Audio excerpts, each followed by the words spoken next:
Her body hit the frozen ground so hard her teeth cracked together, and she tasted copper. The Alpha's boot caught her ribs before she could roll, and something inside her chest made a sound that bones should never make. "Get up and walk," Dravek said, standing over her in the blue dark of a winter night that had already dropped below 0. "Walk until we can't smell you anymore. You're nothing. You were always nothing." What happened in the next 14 hours would become the legend of the Northern Ridge, a story whispered about for decades in every pack from the mountain border to the frozen coast. Her name was Sable. No title, no bloodline worth claiming, no particular gift that anyone had ever noticed. Omega. The lowest rank a wolf could carry without being dead. And right now, dragged out of the only home she'd ever known at 3 in the morning, bleeding from her mouth and holding her cracked ribs with one arm, dead seemed like the easier option. But Sable didn't die easy. That was about to become everyone's problem. She got to her knees first, then one foot, then the other.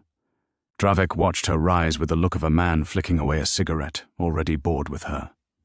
His enforcers, 2 massive wolves named Carrick and Pull, flanked him with their arms crossed. Behind them, the compound lights burned yellow against the snow. "You have until I count to 20, Dravek said. "Then we chase." Sable didn't wait for him to start counting.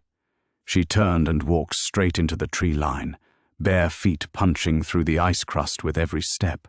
No coat, no shoes. A thin sleeping shirt and cotton pants, already soaking through with snowmelt. "Believe me, I need you to understand something about the Northern Ridge in January.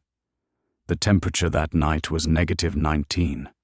Exposed skin starts to suffer frostbite in under 10 minutes at that kind of cold.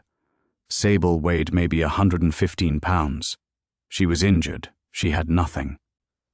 And she walked, not because she was brave, not because she had a plan, because behind her she could hear Dravek start counting, and that count was the sound of teeth. She made it maybe 400 yards into the forest before she heard the howls. They weren't chasing yet, just sending a message. Every wolf in the Northern Ridge territory now knew Sable was out. Sable was exile. Anyone who helped her was next. Her feet had already gone numb. She couldn't feel her toes, which was almost a mercy because the ice crust was cutting them with every step. She left a trail of pink footprints in the snow. Her ribs screamed with each breath, and each breath came out as a ragged white cloud that froze on her eyelashes. She kept walking. Now here's what nobody tells you about Sable's exile. Dravek didn't throw her out because she was weak. He threw her out because 3 days earlier she'd done something that no Omega had ever done in the history of his pack. She'd stood between Dravek and a pregnant she-wolf named Thera, who Dravek had decided was unfit to breed because her mate had challenged Dravek's authority and lost. Dravek's punishment was simple and brutal. Thera's pups would be taken at birth, given to a loyal female. Thera would be sterilized. The bloodline of any wolf who defied the Alpha would be erased. When Dravek's enforcer Carrick had come to drag Thera to the medical ward, Sable had stepped into the doorway. Just stood there, 115-pound Omega blocking a 240-pound enforcer. She didn't say a word, she just didn't move. Carrick had broken her wrist getting past her. That was 3 days ago. Thera had given birth yesterday, 17 pups, an almost unheard-of litter for a wolf. And tonight, Dravek had ordered those pups collected. Sable had tried to intervene again. This time, Dravek handled it personally. The boot to her ribs, the walk into the dark. But get this. When they'd dragged Sable out the front gate, she'd looked back one time, not at Dravek, not at the compound. She'd looked at the eastern nursery window on the 2nd floor where a dim light was burning, and the light had flickered. Twice. Sable had turned and walked into the forest, but she wasn't walking aimlessly. She was walking east. 20 minutes into the woods, she found the first marker. A strip of cloth tied to a low branch. Thera's scent was on it. Sable followed it to a second marker, then a third. Her hands were shaking so badly she could barely grip the branches to pull herself through the dense timber. Then she heard it, a thin, reedy cry, then another, then a chorus of tiny sounds that cut through the frozen air and hit her somewhere below thought, somewhere in the part of her that Dravik had never been able to rank or classify or crush. I swear this happened. In a shallow cave behind a deadfall of pine trees, wrapped in every blanket and scrap of fur that Thera had been able to smuggle out over the past week, were 19 pups. Not 17, 19. Thera had lied to the pack healers about the count. She'd had 2 of her litter smuggled out within the first hour of birth through a window, carried by a kitchen girl named Wren who owed Thera her life. The other 17 had been moved in the chaos after Sable's exile, when every wolf in the compound was watching Dravik's enforcers drag the Omega through the snow. The flicker of the light, the signal. It was Thera telling Sable the pups were out. Sable dropped to her knees at the mouth of the cave. The pups were tiny, most of them barely the size of her fist, writhing and mewling in a pile. Some had shifted to pup form, little wolves no bigger than rats. Others were in human infant form, red-faced and screaming. All of them were losing heat fast. The blankets weren't enough, not even close. Not for 19 newborns in negative 19 degrees. Sable crawled into the cave, stripped off her wet shirt, and laid her bare body down around the pups. She curled herself into a crescent, pulling them against her skin, covering as many as she could with her arms, her torso, her legs. She was already hypothermic. Her body temperature was dropping and would keep dropping. But wolf pups in the first hours of life can't regulate their own heat. If they didn't have a warm body, they would die before sunrise. She was the warm body. Now let me be straight with you. This wasn't some magical moment where Sable's inner wolf rose up and suddenly she was glowing with power. She was freezing to death. Her teeth were chattering so hard she bit her own tongue. Her broken ribs ground against each other every time she breathed. The pups clawed at her skin with tiny nails, desperate, rooting for warmth that she barely had left to give. But she held them. 1 hour passed. Her shivering stopped, which any survival expert will tell you is the worst possible sign. When you stop shivering, your body has given up trying to warm itself. She was entering the final stage of hypothermia. She pressed the pups closer, counted them by touch because she could no longer see clearly in the dark. 1, 2, 3, 4, all the way to 19, all breathing, all warm enough. She was their furnace, and she was burning the last of her fuel. Around 4 in the morning, she heard footsteps in the snow. Heavy ones. She couldn't move. Her body had locked up. She turned her head toward the cave entrance and saw a shape block out the stars. It was Gren, a mid-rank wolf, one of the compound's hunters, a quiet man with a scarred jaw who had never spoken more than 6 words to Sable in her entire life. He stood at the cave mouth and stared at her, naked and blue-lipped, curled around a pile of squirming newborns. He didn't say a word. He shrugged off his heavy fur-lined coat, stepped into the cave, and draped it over her and the pups. Then he pulled off his wool underlayer and packed it around the edges. Then he sat down at the cave mouth, facing outward, and pulled a long knife from his belt. He was standing guard. "Thera sent me," he said without turning around. Sable tried to speak, but her jaw wouldn't cooperate. She managed one word. "Others?" Gren's shoulders tightened. "Coming." And they did. Here's what Dravik never understood, what no alpha who rules through fear ever understands. You can rank every wolf in your pack. You can number them, order them, assign them value based on strength and bloodline and usefulness. But the wolves at the bottom of that list talk to each other. They watch. They remember who was kind and who was cruel. And when one of them does something impossibly brave, the rest of them feel it in their bones. By 5 in the morning, there were 6 wolves around that cave. Gren, Wren the kitchen girl, an old healer named Moss who brought salve for Sable's feet and a splint for her ribs, a pair of young hunters, brother and sister, named Falk and Denna, who carried firewood and built a small smokeless blaze at the cave mouth using a technique their grandfather had taught them for hiding camps, and a nursing mother named Petra, who had lost her own pup 2 weeks ago and whose body was still producing milk. Petra didn't even hesitate. She crawled into the cave, gathered up the smallest and weakest pups and began to feed them. Her hands shook, but not from the cold. Sable watched her with eyes that were starting to focus again as the coat and the fire brought her temperature back. She reached out with one hand and gripped Petra's wrist. "Thank you," Sable whispered. Petra's jaw clenched. She nodded once and kept feeding the pups. "You want to know something?" That grip, Sable's frozen fingers around Petra's wrist, was the first time anyone in the Northern Ridge Pack had touched Petra since her pup died. Wolves had avoided her. The loss of a pup was considered a bad omen. Dravek had called it nature's correction. Nature's correction. That's the kind of man they were dealing with. By first light, all 19 pups were alive, fed, warm. The cave had become a small fortress. Gren sat at the entrance with his knife.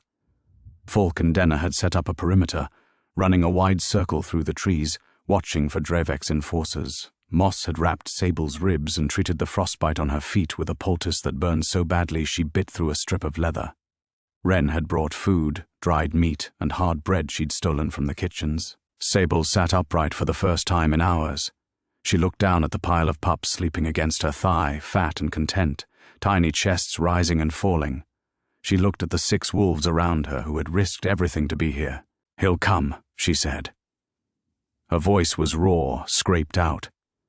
"When he counts the pups and they're not there, he'll come. Mark my words," she was right. And he came faster than any of them expected. At 7 in the morning, a howl split the dawn. Not a hunting howl, a rage howl. The kind of sound that makes every wolf within 5 miles drop whatever they're doing and flatten their ears. Dravek had discovered the pups were gone, and he was not a man who dealt with surprises quietly. Sable stood up. Her feet screamed, her ribs ground. She stood up anyway. "How many will he bring?" she asked Gren. Gren's face was carved from granite, all of them. Carrick, Pole, the full enforcer squad, maybe 20 wolves. And us, 7. If you count yourself. "I count myself." Sable looked at the pups. Then she looked at the cave, the fire, the tree line. She was doing math that no one else was doing. "We don't run," she said. Falk, who was maybe 19 and built like a greyhound, stared at her. "We can't fight 20 enforcers." "We don't fight either." Now this is where it gets interesting. This is where Sable did the thing that turned her from an exiled Omega into something the Northern Ridge had never seen. She told Gren to let them come. All of them. Don't hide, don't resist, don't block the trail. Let Dravek walk right up to this cave. But she gave each of her 6 wolves a specific instruction, a single task, and she made each of them repeat it back to her before they moved. What she was building wasn't a defense. It was a mirror. Here's how it really went down. Dravek arrived at the cave at 7:30, crashing through the underbrush with Carrick and Pole at his flanks and 18 armed enforcers behind them. He was in half shift, jaw elongated, claws out, eyes burning amber. He was beyond fury. He was in the place past fury where everything becomes very still and very dangerous. He saw the cave. He saw the thin trail of smoke. He saw Gren standing to one side, knife sheathed, arms at his sides. Not fighting, not running, just standing. Dravek didn't even slow down. He walked straight up to the cave mouth and looked inside. Sable was sitting cross-legged on the cave floor, wearing Gren's coat over her bare skin, with 19 pups arranged in a half-circle around her. All sleeping, all healthy. The cave was warm, organized, clean. It looked more like a proper nursery than anything in the compound. Dravek's claws dug into the rock at the cave entrance. "You stole from me." Sable looked up at him. "They're not yours. Everything in my territory is mine. Every wolf, every pup, every drop of blood." Sable didn't flinch. She didn't rise. She stayed exactly where she was, exactly at his feet, exactly where an Omega would be. But her eyes never dropped. "You exiled me," she said. "I'm not in your pack. These pups are with me." "Which means these pups aren't in your pack either." Dravek's lip curled. "You think wordplay protects you? I think law protects me. The old law. A wolf who is exiled holds sovereign ground. Anything she carries out of pack territory is hers by right of survival. You taught me that yourself, Dravek, when you exiled Joran last spring and kept his mate because she hadn't crossed the boundary line. Silence in the forest. Absolute silence. 20 enforcers standing in the snow, and not one of them breathed. Dravek's eyes narrowed. He looked at Sable, then at the pups, then at Sable again. The pups were in the compound when you were exiled. They were moved after. That's theft. Prove it. Trust me on this. That single word, prove it, landed harder than any punch thrown that morning, because Dravek couldn't prove it. The pups had been moved during the chaos of Sable's exile, when every guard was watching the front gate. No one had seen them go. Thera was still in the compound, in her bed, with the healers recording that her pups had been collected per Alpha order before anyone realized the nursery was empty. On paper, the pups had vanished, and here was an exiled Omega on sovereign ground, with 19 newborns she claimed were abandoned and found. Dravek took one step into the cave. I don't need to prove anything. I'm the Alpha. I take what I want. Sable finally stood, slowly, painfully. She rose to her full height, which put the top of her head roughly at Dravek's collarbone. She was half his size.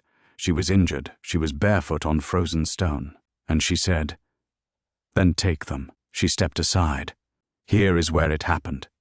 The moment. The turn. The thing that would be talked about for generations. Dravek stepped forward toward the pups. He reached down with one clawed hand, and every single pup, all 19 of them, began to scream. Not cry. Scream. The high, thin, desperate sound of newborns in terror. They smelled him, smelled the aggression and the dominance pheromones pouring off him, and every tiny survival instinct in their brand new bodies fired at once. They scrambled, crawling, writhing, rolling away from his hand, piling toward the back of the cave, climbing over each other to get away from him. One pup, the smallest, a little runt barely the size of Sable's palm, shifted to wolf form and bit Dravek's finger. It didn't hurt him. Of course it didn't. The pup's teeth were the size of rice grains, but the blood welled up bright red on the Alpha's hand, and he jerked back, and for one fraction of a second, the most powerful wolf in the Northern Ridge flinched from a newborn. His enforcers saw it. All of them. Carrick saw it. Pole saw it. Gren saw it. And then Sable did the thing. She stepped back into the center of the pups. She didn't call them. She didn't make a sound. She just knelt down and opened her arms. The pups went to her. Every single one. Crawling, mewling, climbing up her legs and into her lap and against her chest. The ones in wolf form pressed their tiny bodies against her skin. The ones in human form grabbed at her coat with their miniature fists. They buried themselves in her. The screaming stopped. They went quiet. They went still. 19 pups who had been alive for less than a day chose the Omega over the Alpha. No one needed to say what that meant. Every wolf there understood it in a place deeper than language. The pups had decided. And pups don't lie. They don't play politics. They don't calculate advantage. They go to the wolf that feels safe. That's it. That's the whole test. Dravek stood in that cave with his hand bleeding from a bite that wouldn't bruise a peach, and he looked at an Omega holding his pack's future, and the ground shifted under him in a way that had nothing to do with the earth. He looked at Carrick. Carrick looked at the floor. He looked at Pole. Pole took one step backward. "Take the pups," Dravek ordered. His voice was command. Full Alpha authority. Nobody moved. I said, "Take them." Carrick's fists clenched at his sides. His jaw worked, but his feet stayed planted. You see, Carrick had a daughter, 7 years old, and right now he was looking at 19 newborns who were clinging to the only wolf willing to freeze to death for them, and he was being ordered to rip them away. He didn't move. Carrick closed his eyes, and the biggest, meanest enforcer in the Northern Ridge Pack said the 4 words that ended an era. "I won't do it." Let me tell you what happened next, because it happened fast. Pole dropped to one knee. Not a fighting stance, a submission stance. The ancient posture, one knee in the snow, head bowed, fist over heart. He wasn't submitting to Dravek. He was submitting to Sable. Fork and Denna, the young hunters, dropped next, then Ren. Then Moss, old Moss with his bad hip, lowering himself carefully to one knee with a grimace. Then Gren, who laid his knife on the ground first, deliberate and slow before he knelt. Then the enforcers, one by one. Not all at once, not in some dramatic cascade. One at a time, with pauses between, each wolf making the decision separately, each one choosing. 3 knelt. Then 2 more. Then a cluster of 4.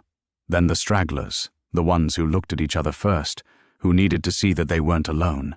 16 enforcers knelt in the snow before an Omega with no rank, no title, no bloodline, and 19 pups she had no biological claim to.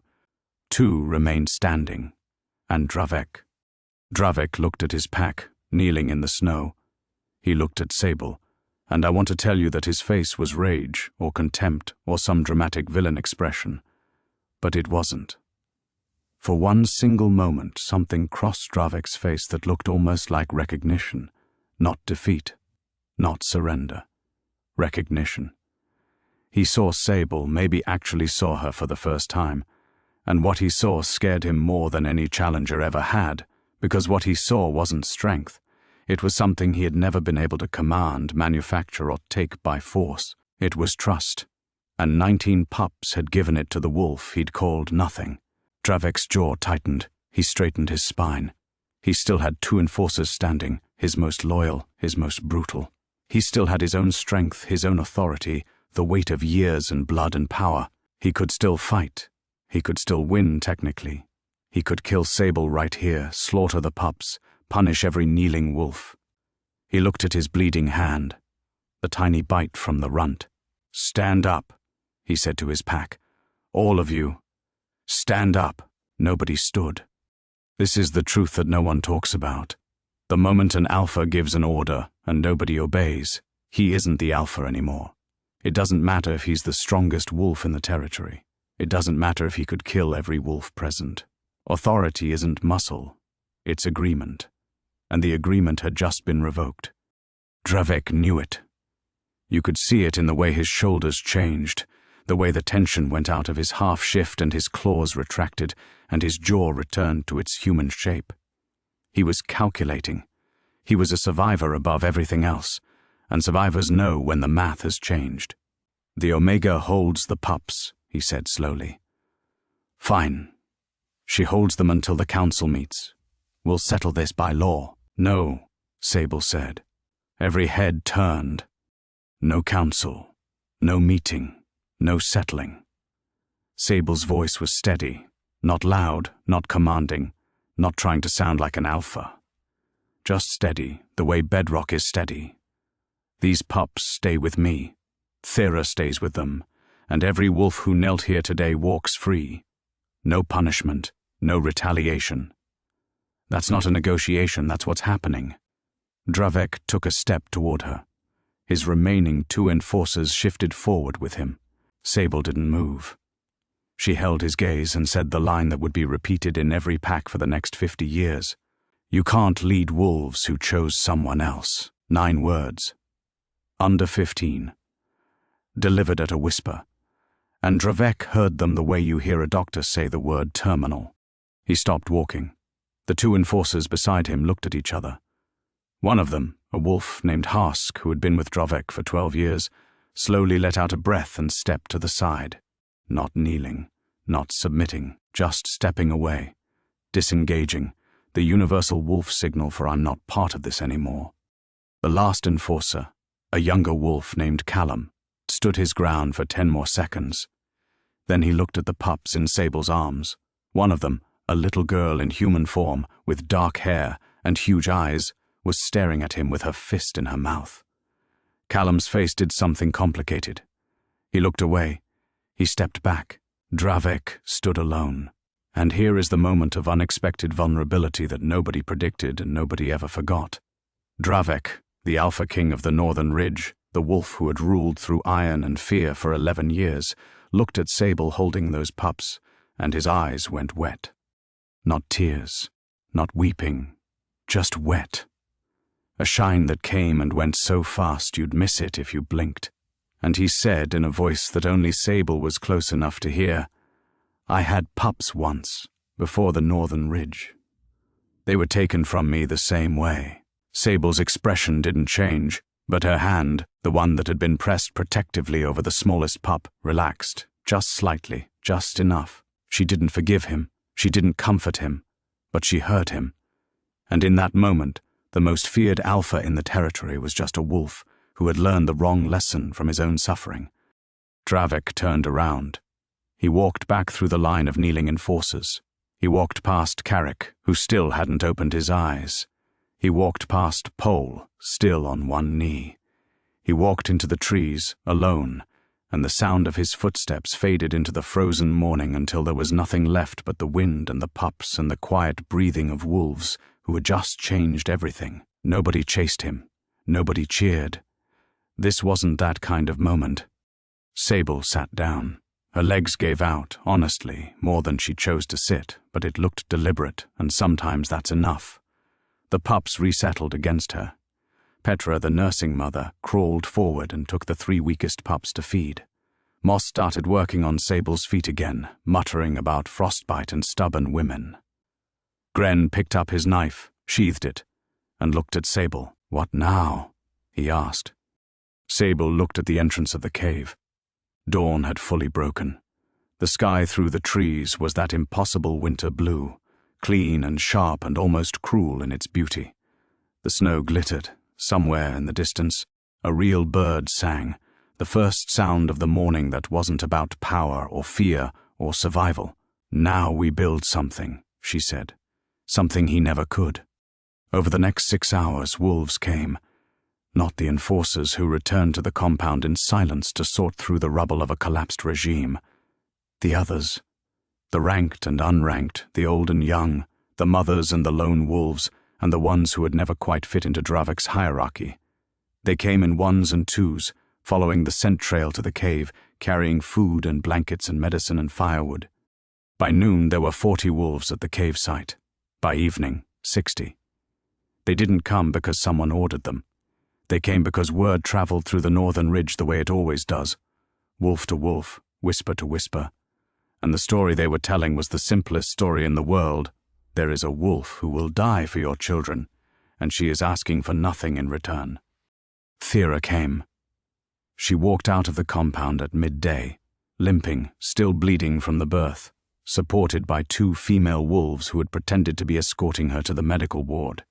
She walked 3 miles through the snow to get to that cave. When she saw her pups, alive, all 19 of them, she didn't cry. She didn't speak.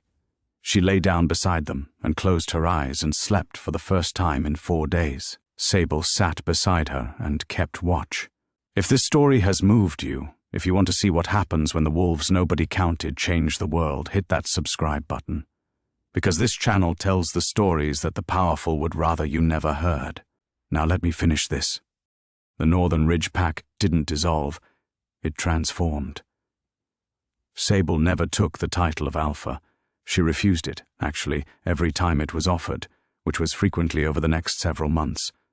She called herself the Keeper, a title she invented, a title that meant she held the Pack's future in trust but never owned it. The Pack Council, a new institution that Dravek had never permitted, elected Gren as their war leader and Moss as their elder voice. Carrick, the enforcer who wouldn't follow orders, became the pup's primary guardian. He took to it with a ferocity that surprised everyone, including himself. Denner and Falk ran the hunting parties, Wren managed provisions, Petra became the head of the nursery, and every orphan pup in a 200-mile radius eventually found their way to her. The 19 pups thrived. Every single one. The runt, the one who had bitten Dravek's finger, grew up to be the fastest wolf the Northern Ridge had ever produced. They called her Fang, and she wore the name with a grin that could crack ice. And Dravek?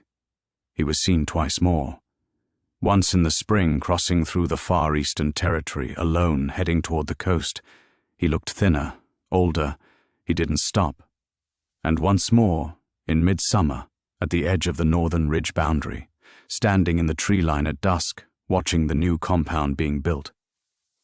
He stood there for an hour, according to the perimeter scouts who spotted him, just watching. Then he left. No one knows where he went after that.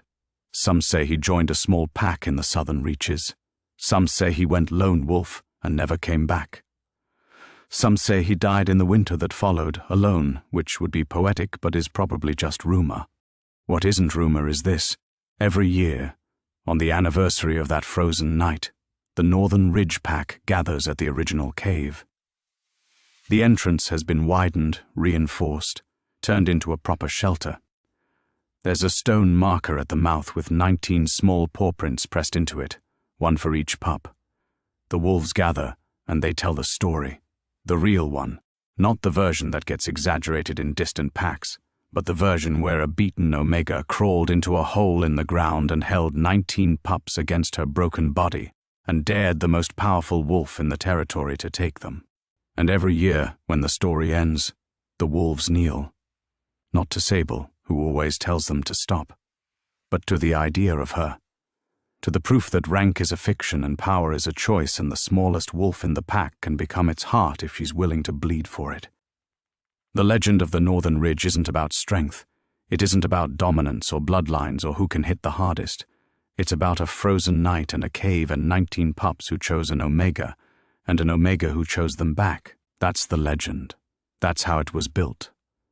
And that's why, 30 years later, when wolves in distant territories hear the name Sable, they don't ask about her rank or her bloodline or her fighting record. They kneel,